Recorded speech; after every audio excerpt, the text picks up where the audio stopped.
നീ എന്തിനു പോലീസിനെയും കൂട്ടി അവിടെ വന്നു? അമ്മാവന് ഒറ്റയ്ക്ക് എന്നാൽ ബിജുവിനെ അവർ വിട്ടയക്കുമായിരുന്നോ? ഒറ്റയ്ക്ക് വരാൻ പറഞ്ഞത് അമ്മാവനോട് പക വീട്ടാൻ വേണ്ടിയായിരുന്നു. അത് ശരിയാണ്. അവന്മാരെന്തും ചെയ്യുന്നവരാണ്. അങ്ങനെ സംഭവിച്ചാൽ എന്റെ ജീവൻ പോകുമായിരിക്കും. പക്ഷേ എന്റെ മോൻ രക്ഷപ്പെടുമായിരുന്നു. അതിലെന്താണ് ഉറപ്പ്? അമ്മാവ അവർ മനുഷ്യത്വം ഇല്ലാത്തവരാണ്. നീ പോലീസുമായി അവിടെ വന്നുകൊണ്ട് എന്തുണ്ടായി? ഒരു കുട്ടിയുടെ ജീവൻ പോയി. ഇനി എന്റെ മോൻ എന്ത് സംഭവിക്കുമോ? ഒന്നും സംഭവിക്കില്ല. അവനെ ഞാൻ മോചിപ്പിക്കും. നോ, നീ ഇത്രയൊക്കെ ചെയ്തത് മതി. അവന്റെ ജീവൻ ആപത്ത് സംഭവിക്കുന്ന ഒന്നും നീ ചെയ്യരുത്. അമ്മാവൻ ഒരു പോലീസ് കമ്മീഷണറാണ്. ഡിപ്പാർട്ട്മെന്റിന്റെ കയ്യിൽ വിശ്വാസമുള്ള ആൾ.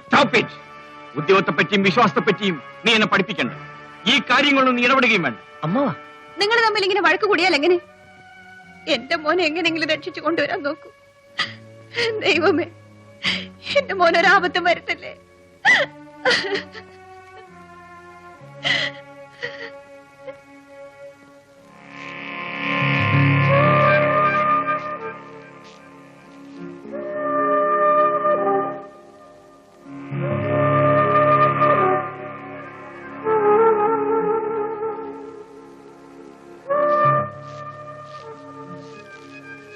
ഇതുവരെ ആലോചിച്ചിട്ട് ഒരു പിടുത്തവും കിട്ടിയില്ലേ?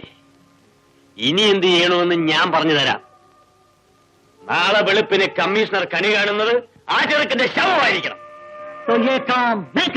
വേണ്ട. എന്തുകൊണ്ട്?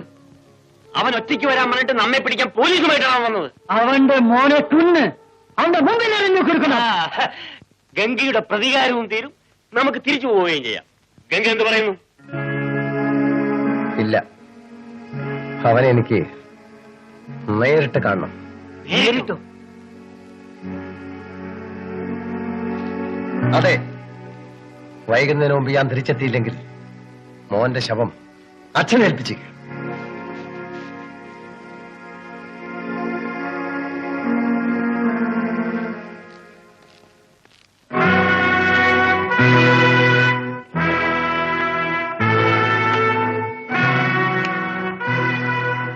ഗംഗാധരൻ. അതെ, പ്രതീക്ഷിക്കാത്ത കണ്ടുമുട്ടൽ. എന്തു ചെയ്യാം, എനിക്ക് വരാതിരിക്കാനാവില്ലല്ലോ.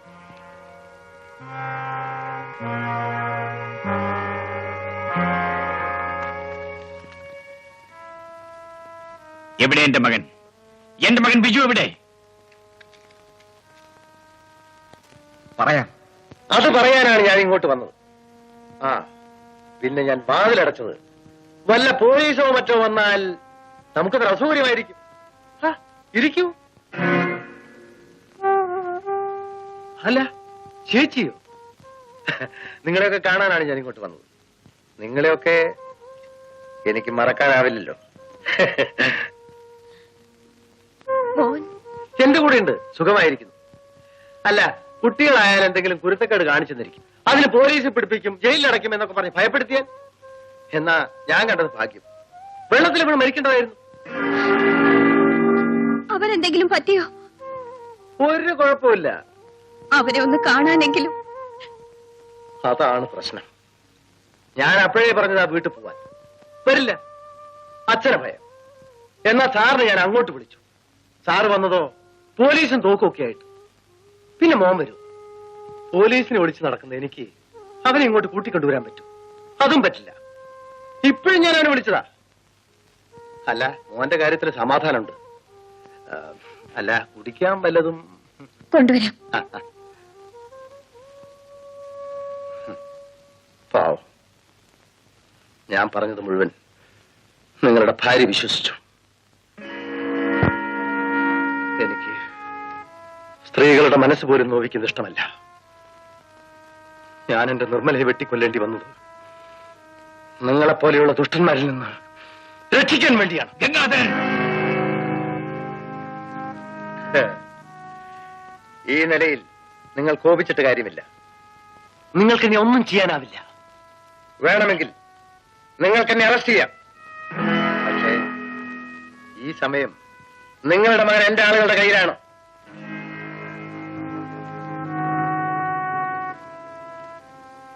അവരവനെ അരിഞ്ഞു നുറുക്കും. ആ മാംസക്കഷ്ണത്തിൽ ചവിട്ടിയെ എന്നെ കൊണ്ടുപോകാനാവും. ഇനി ഞാൻ വന്നത് എന്തിനാണെന്ന് നിങ്ങൾക്കറിയണ്ടേ? നിങ്ങൾക്ക് മകനെ ഞാൻ വിട്ടുതരാം. പക്ഷെ അതിനു മുമ്പ് എനിക്ക് ചെറിയൊരു ഉപകാരം ചെയ്യണം. എനിക്ക് 1 ലക്ഷം രൂപ തരണം.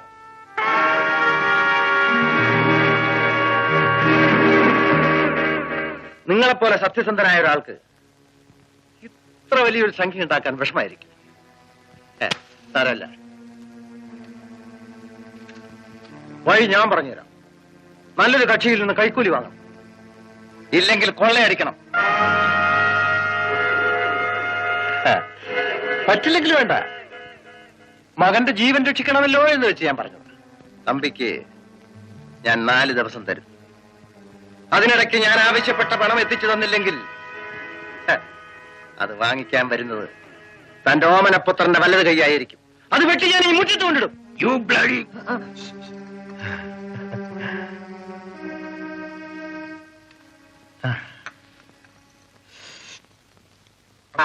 ഗംഭീരമായിരിക്കുന്നു. എന്നാ പറഞ്ഞതുപോലെ ഞാൻ ഇറങ്ങട്ടെ. മോന്റെ കാര്യം കൊണ്ടുവരാൻ പറഞ്ഞിട്ടുണ്ട്.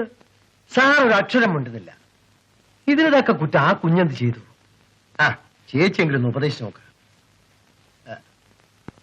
ആ പാലത്തിന്റെ അതുവരെ സാറ് കൂടി ഒന്ന് വന്നാൽ ഈ പോലീസുകാർക്ക് സംഭവത്തിന് കിടപ്പറയില്ല. അവരെന്നെ പിടിക്കും. ആ ബുദ്ധിമുട്ടാണെങ്കിൽ വേണ്ട, വന്നതുപോലെ തിരിച്ചു പോവാൻ എനിക്കറിയാം. മോഹന്റെ ഭാര്യയല്ലേ, വരൂ.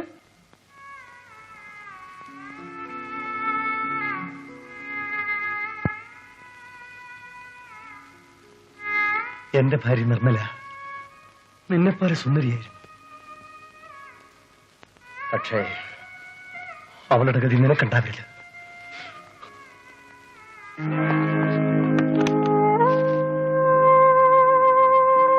നിങ്ങൾ എന്തെങ്കിലും നോക്കി നിൽക്കുന്നത്? അയാൾ പറഞ്ഞത് കേട്ടില്ലേ? നിങ്ങൾ ചെന്ന് വിളിച്ചാൽ എന്റെ മോൻ വരും. ഒന്നിൽ കൂടെ ചെല്ല്. പ്രഭയെ, നീ ഒന്ന് മനസ്സിലാക്കാതാണ് സംസാരിക്കുന്നത്. മോൻ വരും, പക്ഷെ അവൻ വിടൂല്ല. 1 ലക്ഷം രൂപ കൊണ്ടുവന്ന് കൊടുത്തില്ലെങ്കിൽ മോന്റെ കൈവെട്ടുമെന്ന് പറയാനാണ് അവൻ ഇവിടെ. മോന്റെ കൈവെട്ടുമെന്നോ? അതെ, ആ 1 ലക്ഷം രൂപ ഉണ്ടാക്കാൻ ഞാൻ കൊള്ളയടിക്കണമെന്ന്, കൈക്കൂലി വാങ്ങിക്കണമെന്ന്. ആ 1 ലക്ഷം രൂപ ഞാൻ ഉണ്ടാക്കാം. എന്റെ വീട്ടിൽ പോയി അച്ഛന്റെ കാല് പിടിച്ചെങ്കിലും ഞാനത് കൊണ്ടുവരാം. എനിക്ക് എന്റെ മോനെ കണ്ടാൽ മതി. എങ്ങനെയെങ്കിലും അവനെ കൂട്ടിക്കൊണ്ടുവരൂ.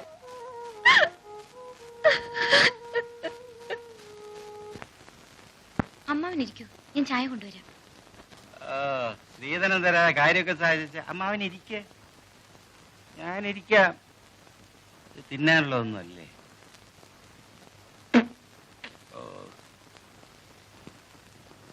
ചേട്ടനെപ്പോ വന്നു? കുറച്ചു നേരമായി. ഇവിടെ വന്നപ്പോ കമ്മീഷത്തിയോ ഇല്ല, പ്രഭയും ഇല്ല. എന്നാ ഒരൊപ്പ് കാപ്പിടിച്ചേച്ച് പോകാന്ന് എഴുതിയിരിക്കായിരുന്നു. വീട്ടിൽ പോയെന്ന് കേട്ടു. എന്താ വിശേഷം? ഒരു അത്യാവശ്യം ഉണ്ടായിരുന്നു, ഞാനിപ്പോ വരാം. ഇന്ന് രണ്ടിലൊന്ന് അറിഞ്ഞിട്ട് ഞാൻ പോകും. മനുഷ്യ കളിപ്പിക്കേ.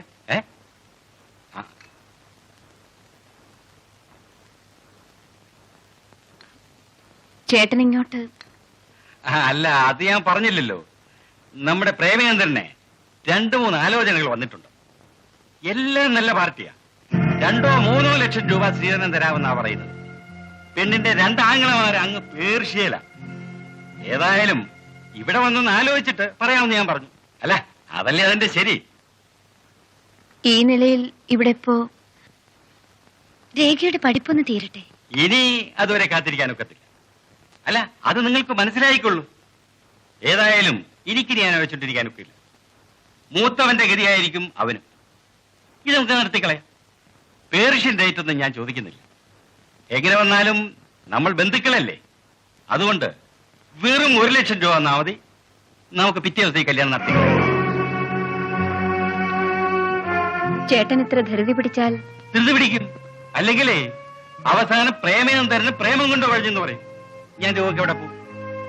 ഇനി ഒന്നുള്ളതിനെ കാണിച്ചാൽ കാൽക്കാശ് കിട്ടും.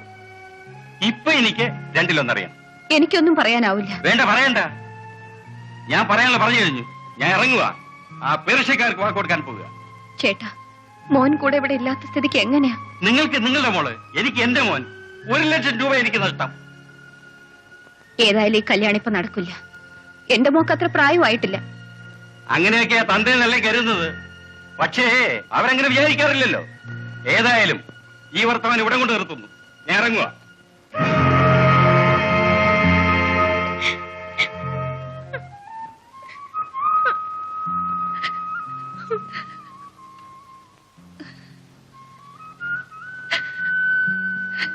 അമ്മേ,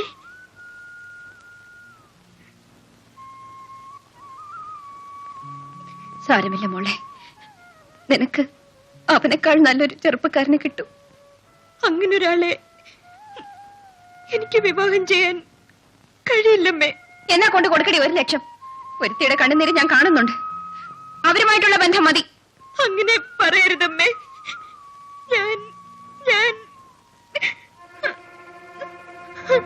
നീ പറഞ്ഞു തോലിക്കടി. ഞാൻ ഗർഭിണിയാണമ്മേ.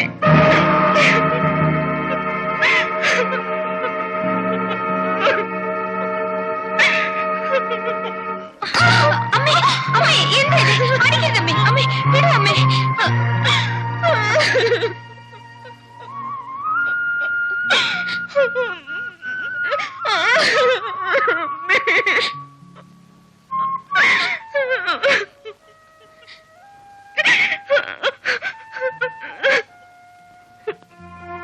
എന്നെ രക്ഷിക്കാൻ പ്രേമിനെ കഴിയൂ. അച്ഛന്റെ സ്വഭാവം നിനക്കറിയാം. അച്ഛനെ ധിക്കരിച്ച് എനിക്ക് ഒന്നും ചെയ്യാനാവില്ല. എന്തെങ്കിലും ചെയ്താൽ ഞാൻ തെരുവിലാകും. അപ്പോ ഞാൻ അത് നിശ്ചയിക്കേണ്ടത് നിന്റെ അച്ഛനും അമ്മയാണ്. ഞാൻ ഈ ഗതിയിലായത് അവരറിഞ്ഞിട്ടല്ലോ. അതിന് ഉത്തരവാദിത്വം എനിക്ക് മാത്രമല്ലല്ലോ, പകുതി നിനക്കുമുള്ളതാണ്. എന്ന് വെച്ചാൽ അച്ഛനെ അനുസരിക്കാനേ ഇനി എനിക്ക് കഴിയൂ. രേഖ ഇനി എന്നെ പ്രതീക്ഷിക്കണമെന്നില്ല. പ്രേം